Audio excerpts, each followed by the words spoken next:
Assalamualaikum warahmatullahi wabarakatuh. My name is Nur Alifanani binti Abdul Rahman. For the introductions, Malaysia's property market has seen tremendous growth in the last few years. Malaysia showed strong growth in 2009, despite hit by the global economic crisis from the economic and key performance indicators. Malaysia has one of Asia's most transparent real estate markets, exceeded only by Hong Kong and Singapore. As a property market in prosperous surrounding in Malaysia, the roles of the valuer's profession in Malaysia becomes important. The real estate industry comprises a broad variety of professionals including agents, team members, salespeople, consultants, property managers, appraisers, and more. As mandated by the Valuers, Appraiser and Estate Agent Act 1981, the Board of Valuers, Appraiser and Estate Agent (BOVIA) is responsible for valuable registration.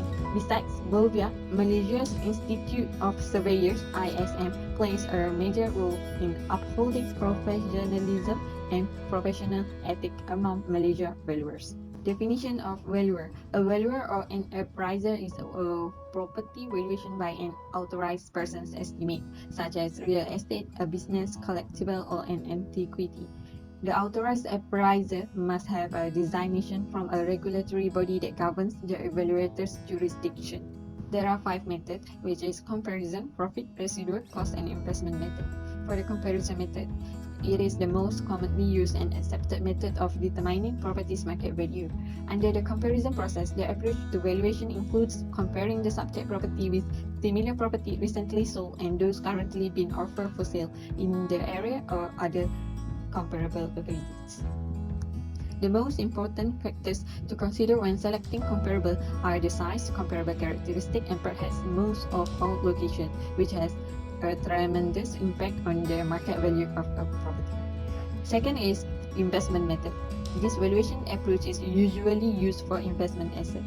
In the investment process, the annual rental income actually earned or expected over a period of time for the property's lease is measured and deducted from the incidental expenditures or outgoing to the property's ownership to calculate the net annual rental value.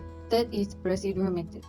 This method is normally used for land or project under development. This approach involves estimating the gross development value of the development components and deducting from them the development costs to be incurred, such as preliminary expenses, statutory payment, earthwork, and others. Fourth is cost method. It is normally used for individual design properties or specialized properties, for which there are no or appropriate comparisons. In this approach, the land's value is added to the building replacement cost and other improvement to the site. Site value determined by comparison with similar land recently sold. The building replacement cost is derived from the estimate of reconstruction of a new building of similar structure and design based on current market price for material, labor, and present construction technique, and deducting from it the accumulated depreciation due to use and disrepair, age and obsolescence through technological and market change. Lastly is profit method. The profit method is used to determine the market value of properties that have special licensing requirements. It is involved utilizing the trading accounts resulting from the subject property's business operation. To calculate the gross profit, gross receipts are calculated to cover the charge for sales and stock. The operating costs are then deducted from the net trading profit to be measured. This figure on net trading profit is the divisible balance less the remunerative interest on the tenant's capital. An average net annual rental value of the subject property is considered to be a percentage of the divisible balance. This estimated net annual income is capitalized by an appropriate capitalization rate or year's purchase figure to capitalize the income to the present capital value of the property. Hi, so my name is Rabiatul Adawiyah and I am going to present the act related to valuation. There are several acts that the valuer may refer, which is the first one is Valuer, Appraiser, Estate Agent, Property Manager Act in 1981 in the Act 242. It is intended to amend the Valuer, Appraiser and Estate Agent Act in 1981. In this act, there are several sections regarding the Valuer, Appraiser such as from section 17 to 22. This act also adds some important disciplinary and other proceedings regarding the valuation practice. Next, National Land Code Act 56 of 1965 and regulation.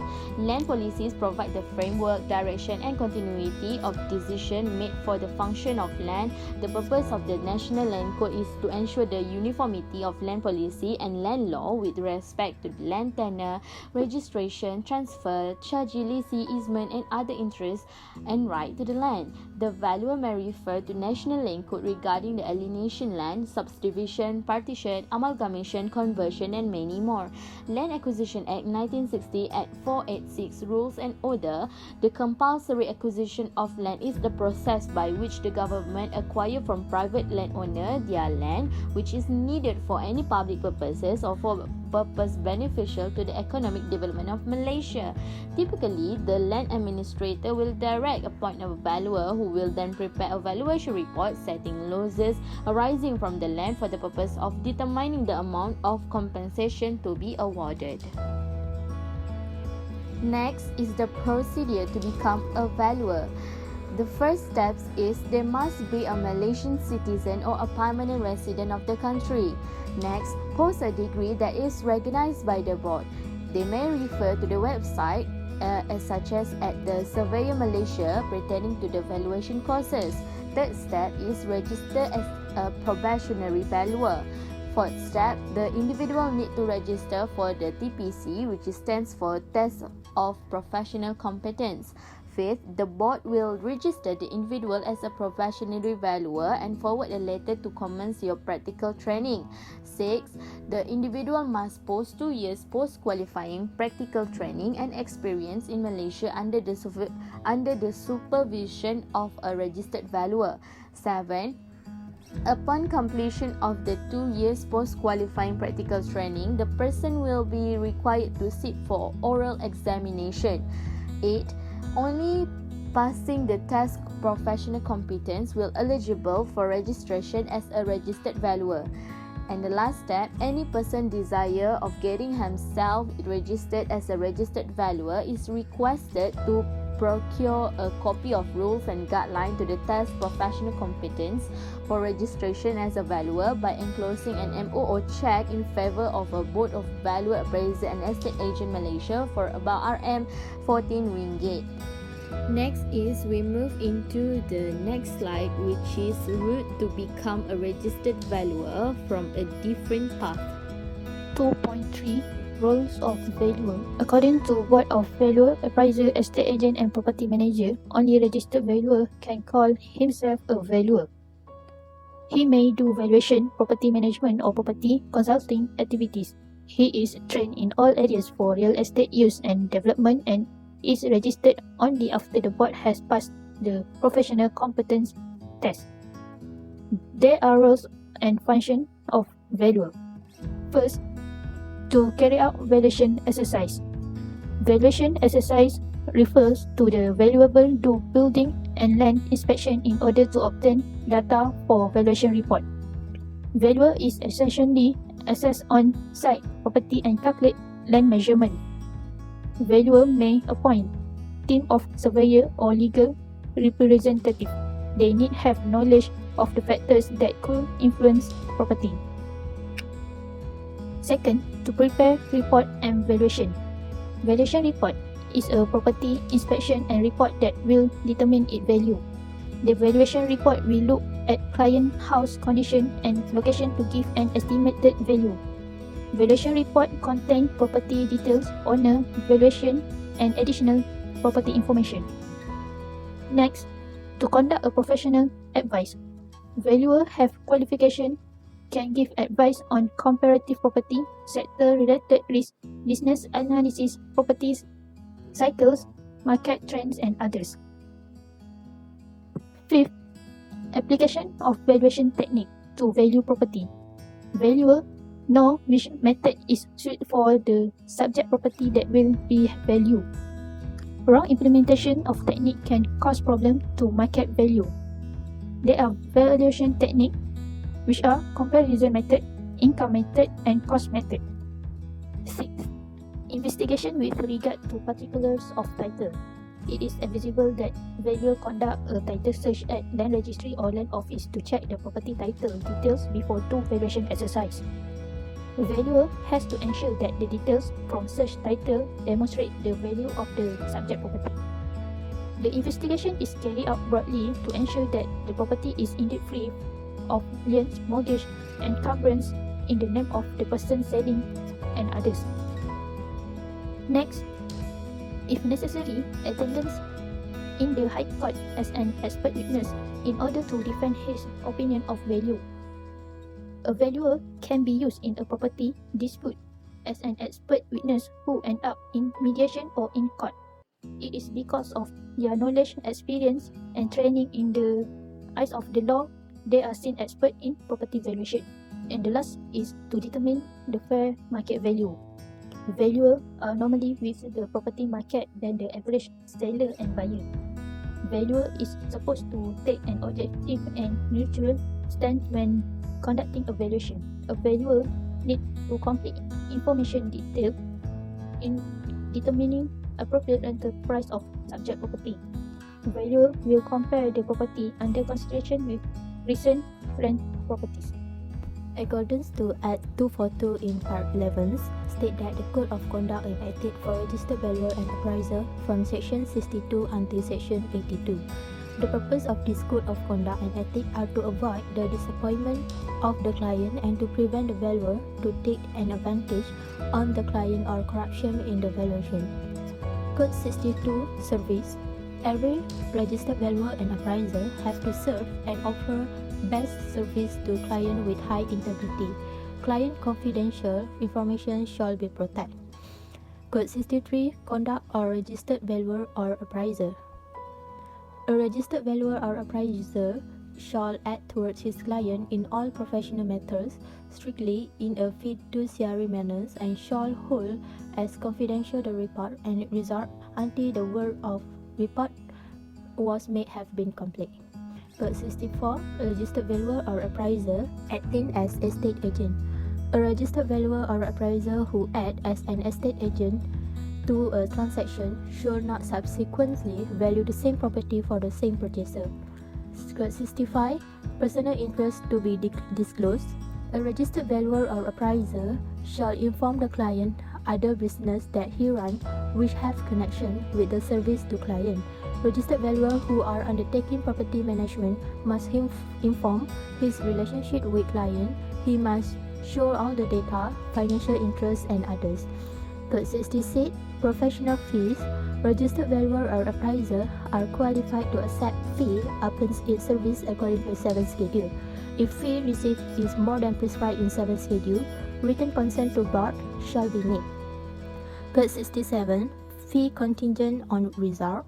Registered valuer can claim and determine fee or charge after work is done.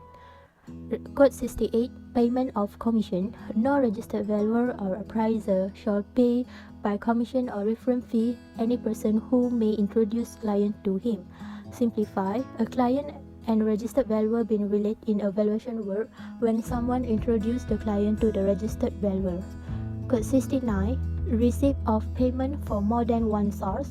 Payment may be accepted. More than one source shall declare with company what payment he accepted from other source. Code 70 Participation of others in profit.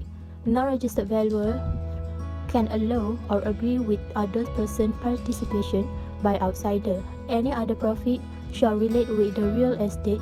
If not related, the profit cannot receive as payment in real estate business.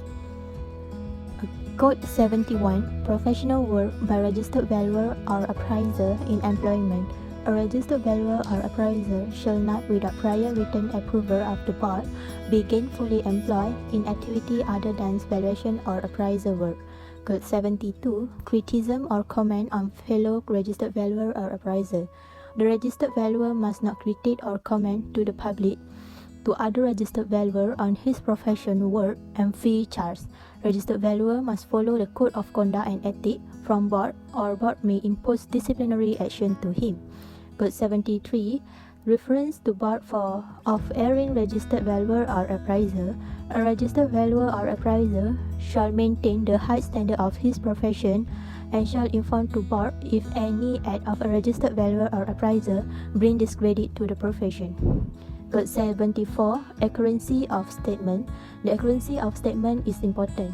A registered valuer or appraiser cannot prepare any false statement, incorrect and misleading. Valuer or appraiser shall mention source of his statement to ensure the accuracy of statement. Code 75. A valuation report. Registered valuer or appraiser is responsible to sign the report. Any information in the report should be supported by fact material. To complete the valuation report, registered valuer or appraiser shall obtain advice from other professionals. Valuation report shall comply with the mentioned valuation standard. Code 76. Conduct in proceeding before judicial bodies.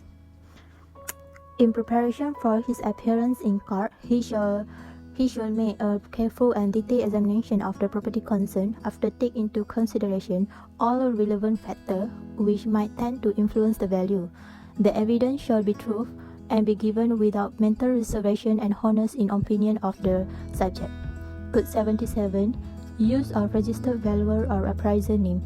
Registered valuer or appraiser shall carefully guard against the use of his name by third party which may bring the registered valuer or appraiser profession into disrepute. The registered valuer or appraiser shall careful with his license. He should not allow other person use his license if measure his license will cancel by board. Code 78. Associateship and affiliation.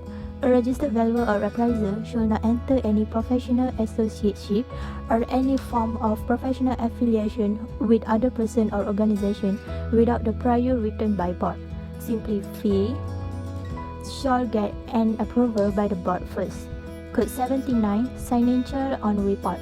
In valuation report, registered valuer name, signature and registration number must be appeared on report made by him, indicating his status as a registered valuer or appraiser. Code 80. Office and branch office. An office of registered valuer or appraiser, including his branch office, shall be held by the registered valuer or appraiser unless allowed by board. Code 81. Liability for offence by funds. A registered valuer or appraiser who is sole proprietor, partner, or director shall be held jointly and severally liable of any contravention of this rule committed by such firm. They will be deemed to have committed to the office unless they prove that the offence was committed or his knowledge, consent, or connivance, or was not attributable to any neglect on his or his part. Code 82. Performance of obligation under the Act and the rule.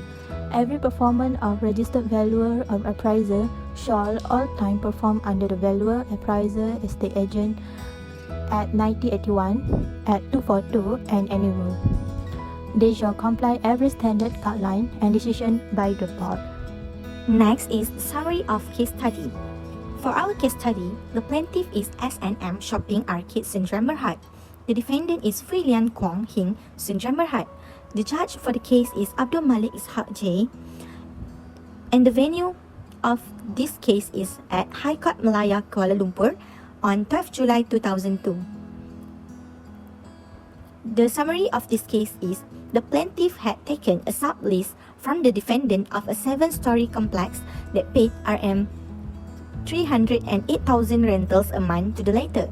By a consent order dated 12 July 2002, the parties sought to amend their rent rate and agreed, firstly, to select an impartial valuer to assess the rent's open market rate.